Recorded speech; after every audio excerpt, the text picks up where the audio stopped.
थासारिया बिदिनो गाज्रि नङा, मोजाङैनो बारलांदों। हठात एफा एनै बहाबा माबा मोनसे फिसा फिसौ गोरोन्थि जालांदों। फिसा फिसौ एखनब्ला बिदिनो गेलेग्रा आरो जोंनि अर्गानाइजेसननि गेजेराव माबा मोनसे जादों, बे जेबो जायाखै। अल्टारनेटिभ मोजाङैनो जालांबाय, दा जोब्बाय। जोंना ए डिभिजनाव दंमोन। दिनैनि खेला जाहैबाय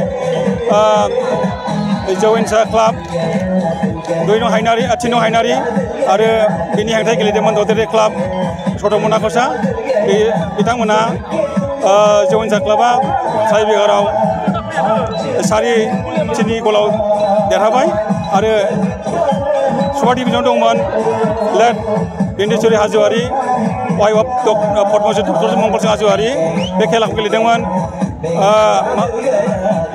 हेरेंगा club versus Manasi youth club. Manasi youth क्लाबा खेलायावनो 2 गल देरहाबाय। दा बान्था राननाय हाबाफारि दङ।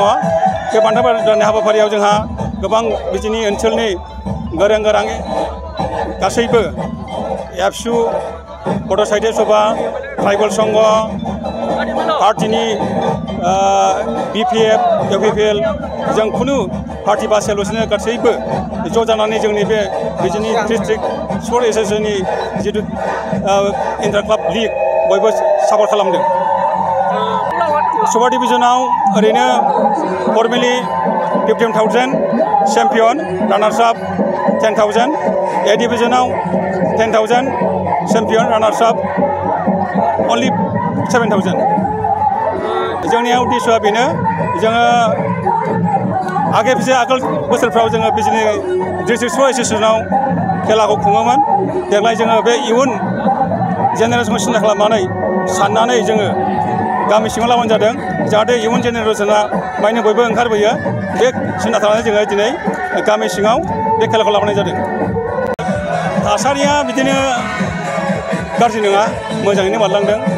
हठात एफा एनै बहाबा माबा मोनसे फिसा फिसौ गोरोन्थि जालांदों। फिसा फिसौ एखनब्ला बिदिनो गेलेग्रा आरो जोंनि अर्गानाइजेसननि गेजेराव माबा मोनसे जादों, बे जेबो जायाखै। अल्टारनेटिभ मोजाङैनो जालांबाय, दा जोब्बाय। जोंना ए डिभिजनाव दंमोन। दिनैनि खेला जाहैबाय जौयेनसा क्लाब 2 नं हायनारि 3 नं हायनारि आरो बिनि हेंथायै गेलेदोंमोन ददेरे क्लाब सदमनाखसा। बिथांमोना जौयेनसा क्लाबा टाइब्रेकाराव 4-3 गलाव देरहाबाय। आरो सुपार डिभिजनाव दंमोन late Bindeshwari Hajowary, wife of Padmashri doctor Mangalsing Hajowary, बे खेलाखौ गेलेदोंमोन।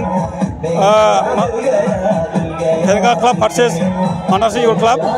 मानासी इउथ क्लाबा खेलायावनो 2 गल देरहाबाय। दा बान्था राननाय हाबाफारि दङ। बे बान्था राननाय हाबाफारियाव जोंहा गोबां बिजिनि ओनसोलनि गोरों गासैबो एबसु, बड' साहित्य सभा, ट्राइबेल संघ, पार्टिनि BPF, UPPL, जों खुनु पार्टि बासियालासिनो गासैबो ज' जानानै जोंनि बे बिजिनि डिस्ट्रिक्ट स्पर्ट एस'सिएशननि जिथु इन्टार क्लाब लिग बयबो सापर्ट खालामदों।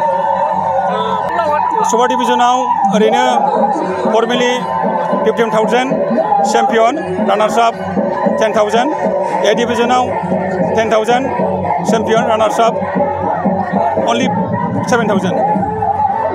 जोंनिया उद्देश्यआ बेनो, जोङो आगोल बोसोरफ्राव जोङो बिजिनि डिस्ट्रिक्ट स्पर्ट एस'सिएशनाव खेलाखौ खुङोमोन। देग्लाय जोङो बे इयुन जेनेरेसनखौ सिन्था खालामनानै साननानै जोङो गामि सिङाव लाबोनाय जादों, जाहाथे इयुन जेनेरेसना माने बयबो ओंखारबोयो। बे सिन्था खालामनानै जोङो दिनै गामि सिङाव बे खेलाखौ लाबोनाय जादों।